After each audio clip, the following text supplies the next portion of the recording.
Hey everybody, welcome back. It is back to school season for many families. That means sending a student off to college for the very first time, and when they're packing for dorms, when they're out buying the textbooks, there's another lesson that's just important, and that is managing money. Matthew Shepard from Delta Community Credit Union joining us this morning with some tips for students and tips for the parents. Matthew, always good seeing you, sir. Thank you for your time. Good morning. Thanks for having me. College first time, many students are handling money on their own. What role do parents have in teaching them as they head off? Yeah, I think parents need to be good advisors, good consultants, not managers or administrators, right? As parents, we really have two goals for our college students: attain a degree and discern a career path, but also to become self-reliant. Yeah. I think we need to be clear on those objectives and really provide strategies for success, but let them manage their time and their finances. So much of their banking these days, I think, is done right here. You got Venmo, you got Cash App, Zelle. A lot of young adults barely even using cash anymore. So do you think students even need a checking account when they go off to college? I do. Certainly, person-to-person payment platforms such as PayPal, Venmo, Cash App, they're wonderful tools for money movement and for payments, but they're not a substitute for a federally insured deposit institution. And parents really need to encourage their students to open and maintain both a savings and checking account with a local federally insured bank or credit union. Banks and credit unions are more broadly regulated and provide greater consumer protections and convenience. When you say local, do you think I should do some shopping around the college town where I'm sending my kid off? I think that's helpful, especially if they want in-person service. I think it's often convenient for parents to have their student bank at the same provider. Okay. So it's important to have that checking account, you say. How much cash should they have in that as they start the semester? Parents really need to be talking to their students about what finances, expenses they're going to be managing, and then they can set a realistic monthly budget and cash flow plan. Will parents be providing a stipend? If so, when and how will that be dispersed?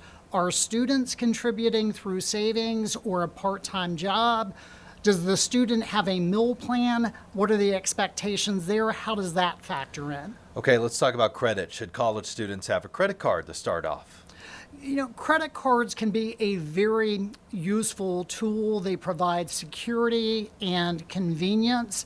And students can really use a credit card to begin to build a positive credit profile, which will help them later in life as they need to finance a car or a home. So parents can really work with their students to apply for a credit card. I would suggest a low credit limit, $500 or less, and really instruct them on the importance of paying off that balance on time and in full. Well, it could help with gas as they drive back home to see you over Thanksgiving or some of the holidays. You don't want them stranded on the side of the road. Absolutely. All right, buy now, pay later has exploded with popularity, it seems, the younger generation. Seems harmless, but is it? It can be a good option for a large expenditure for electronics or furniture, but parents and students really need to be mindful of the total cost, not just the monthly payment. Consumers can easily become overextended if they rely on buy now, pay later for multiple purchases. Those plans typically don't charge interest, but there can be late fees and other implications.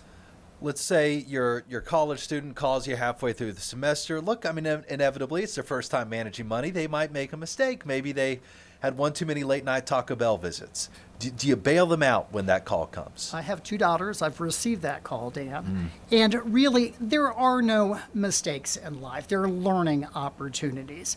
And so I think for parents really working with their student when they receive that call, is it just poor planning and a cash flow issue, or is it really a financial emergency?